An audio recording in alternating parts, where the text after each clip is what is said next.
Hey, Linda. Say hello. Hello. All right.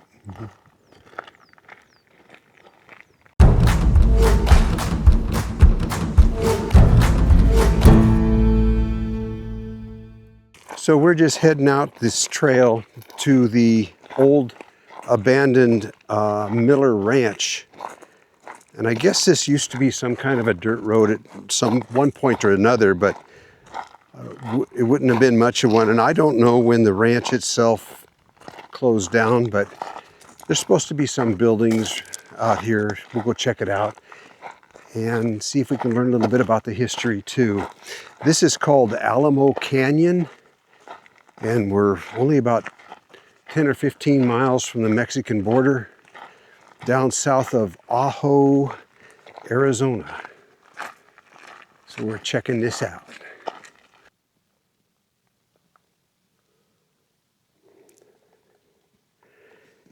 Each of these buds is going to bloom, and each bloom only lasts for about a day. Well, if this was a road at one time, it was just a wagon road, because it sure wasn't wide enough for a car. So I don't know what to expect from the Miller Ranch. I don't know any history on it. I'm hoping there's some kind of a reader board or something that'll tell us a little more about it.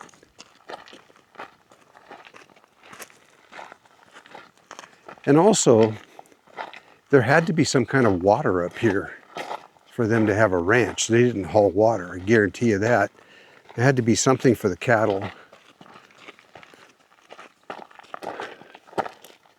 Let's check off to the side here, look down in this canyon, see what it looks like.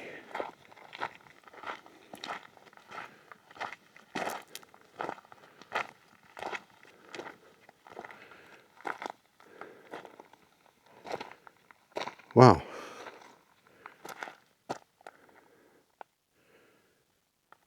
Pretty rugged. What you got? Just a rock, but look at it. Cool, yeah? Yeah. Yeah, it glistens too. Leave it.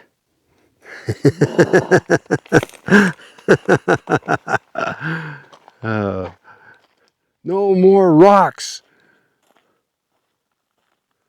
Linda just handed me a flake. It's left over from Native Americans making tools. Cool.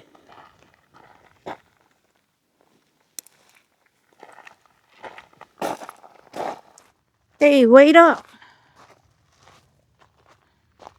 You better keep up. I got the sandwiches. Oh, yeah? Well, I have beef sticks Oh. and ice water.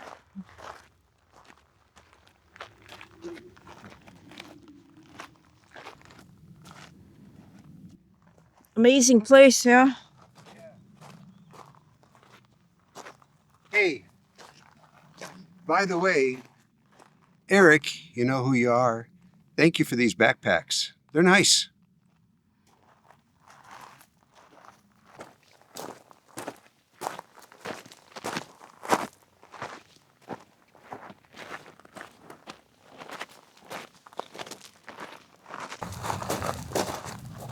We're almost there. Sure.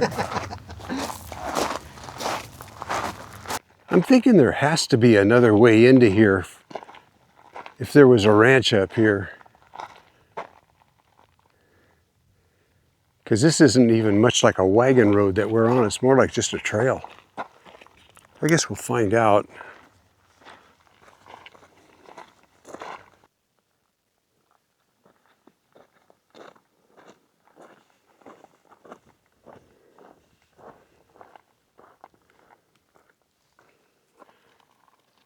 Right there's a petroglyph. Cool. Kind of wonder how many people walk by that and don't see it. I wouldn't have saw it. Linda pointed it out to me. Snack time. These beef sticks are really good. There's a couple big boulders off the side of the trail here, and I thought I might go up and look and see if there's any petroglyphs on them.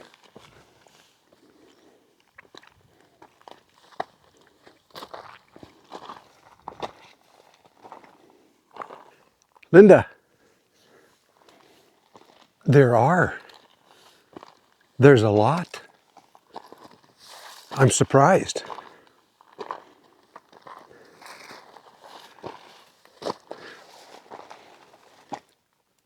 Wow.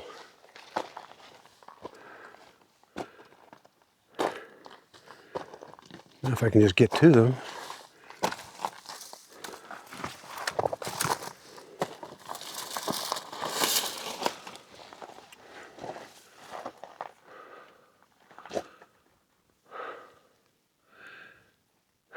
No, they're not.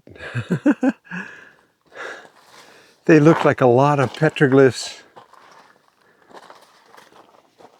right here on this panel, but it's all natural.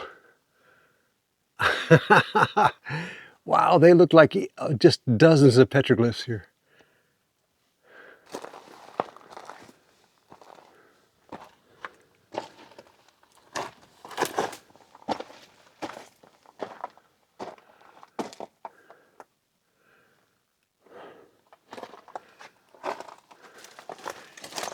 Man, these are huge boulders though.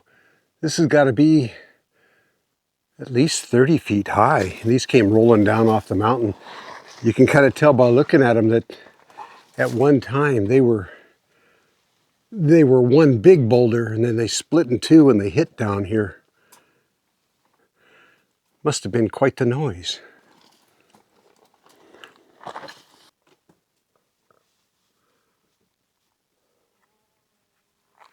We must be close because there's some ceramic pieces of a plate that the pack rat has dragged up there.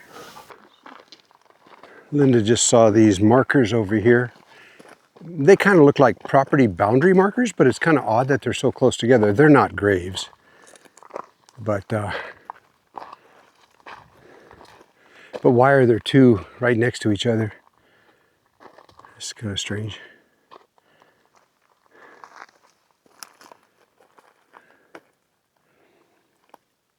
Just one of the puzzles of the desert, which is why we love coming down here. Yeah, Linda. Yeah. Maybe it's Mr. and Mrs. Miller. Or No. maybe there was something that went across the wash. No, I don't think so. But who knows? Why are there a boundary marker? There wouldn't be two of them like that. So, yeah, just something to wonder about. Well, right ahead of us, I can see the remains of a building. Whoa, check that out.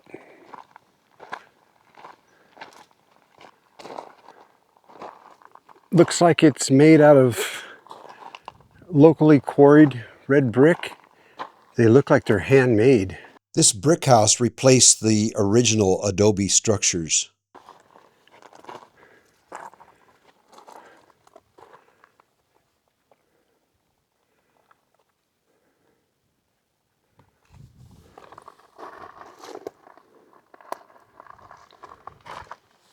Cement floor.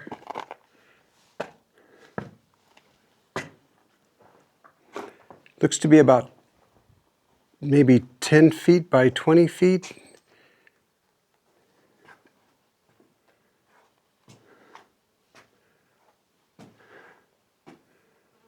Windows on each side.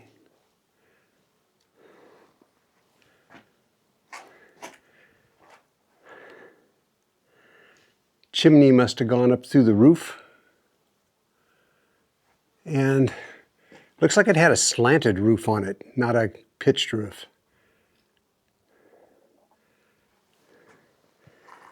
Laying on the ground, part of a pot, an old tin can, just some, there's a Prince Albert tobacco tin right there. You always see those when you see signs of civilization from days gone by. Windmill. Oh, you're right.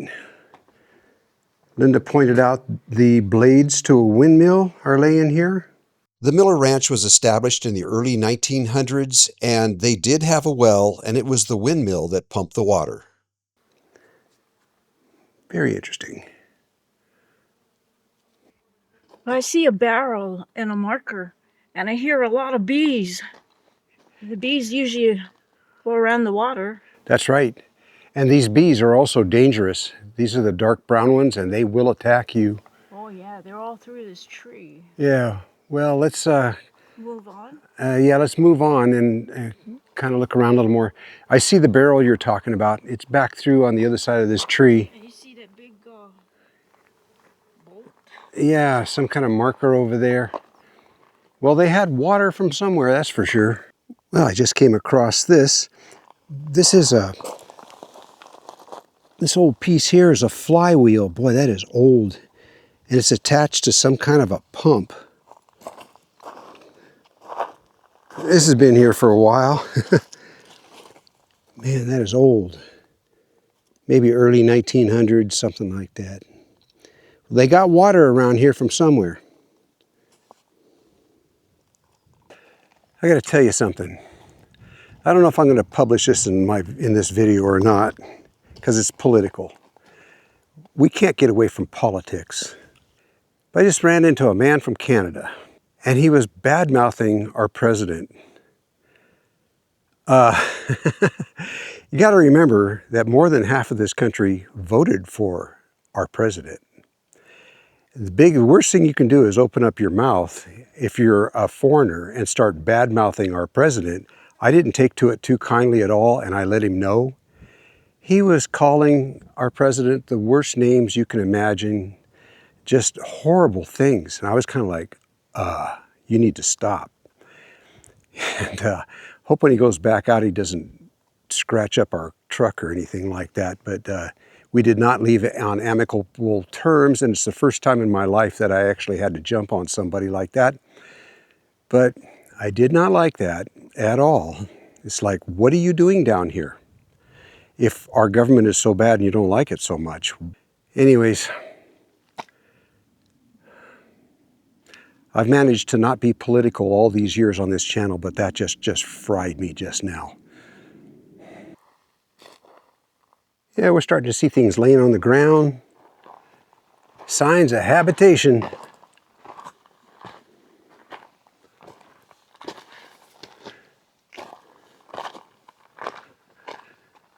Well, after all that nothingness, we've come to a corral.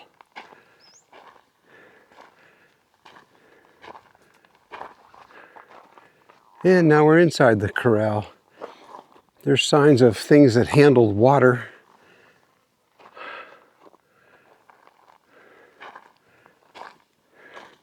Wonder where it came from. Over here is a trough. That's, you know, early 1900s vintage right there. Real heavy duty. Oh, and there's a cement trough over here.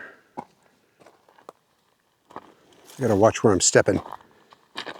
Don't want to bother anybody slithering on the ground. Yeah, there's a big cement trough here. So they were definitely running cattle up here. But where did they get the water?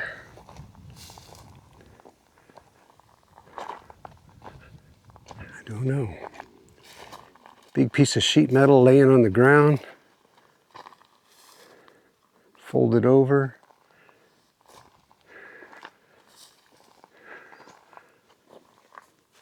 There's a post in the ground.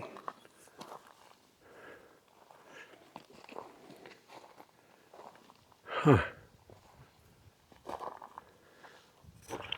Smaller corral back here.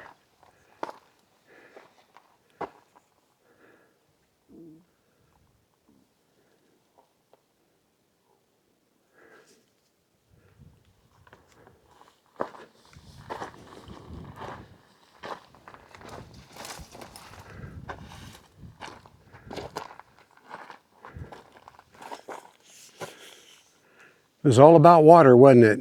Look at this stone piece here. This it looks like it's deep. It's about 16 feet square. Give you an idea of size. Once again, it was all about water. But from where?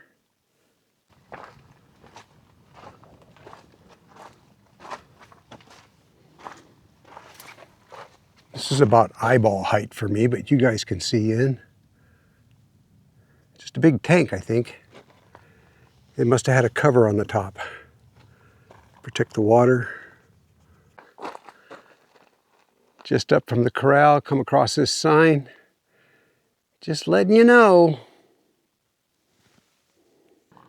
Yeah, that wide trail just turned into this cattle trail here. I don't think there's any more things up here. I'm going to try to get up higher so I can look down and see if the bushes are hiding anything.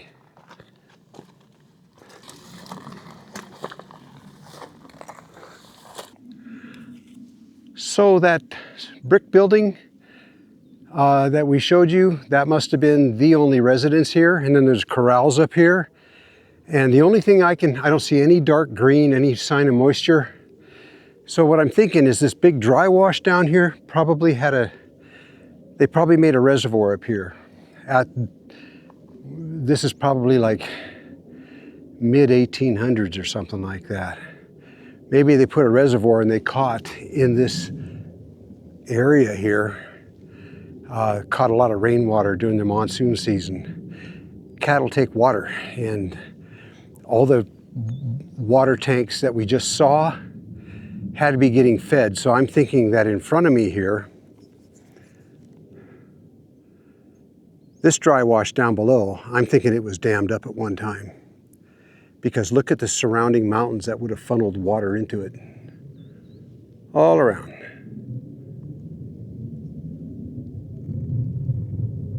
Well, I'm not one for speaking up. I'm usually one almost 100% of the time. I'm one for keeping my mouth shut and just avoiding people, but he made me so mad so fast that I couldn't, control my tongue. Now I'm worried that because people like that, they want to hurt other people one way or another.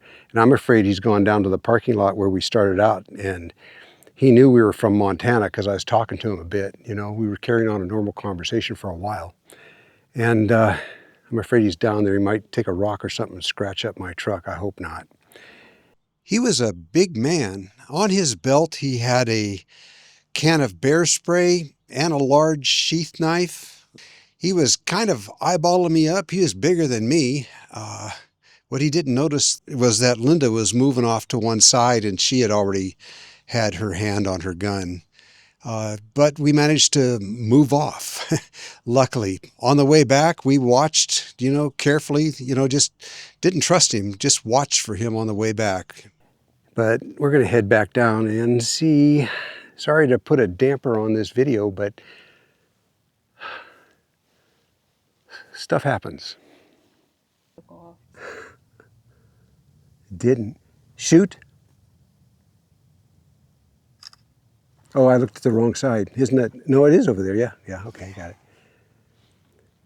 Well, we're just getting a shot of the two of us. We don't do that often enough. And then I look for pictures of the two of us to use on our thumbnails and stuff. And oh no, we're all, we've used them all. Because usually I'm like this. I'm going to take a still of that and use that. Were you ready to head back down the mountain? Yeah. It is getting toasty. It's pushing 90. Let's get out of here. Yeah. Alrighty. Let's go. Head on. Well, everything looks all right. We had a nice hike though, yeah, baby. Yeah. All but a few seconds of it. Yeah. Yeah. Well, about what happened out there, if you stuck around on this video this long, I'll go ahead and explain something to you. If he would have been an American citizen, I would have let it go. I wouldn't have said anything. I would just say, hey, have a nice day, and that would have been it. But because he was a foreigner in our country, one that's, anyways, that just really angered me right away. It was like he was insulting my Linda or something. I just got really angry. You don't come down here and insult us in our own country. So that was it. I didn't say anything. I didn't swear at him or anything like that. I just kind of said, yeah, we're done here, you know, and we walked off, but he really ticked me off.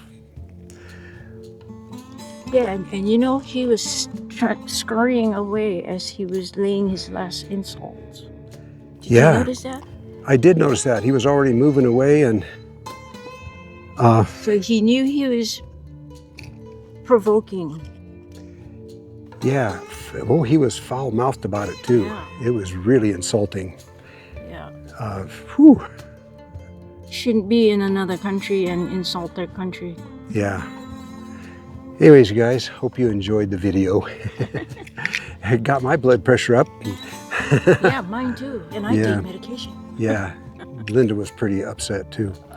We'll see you around.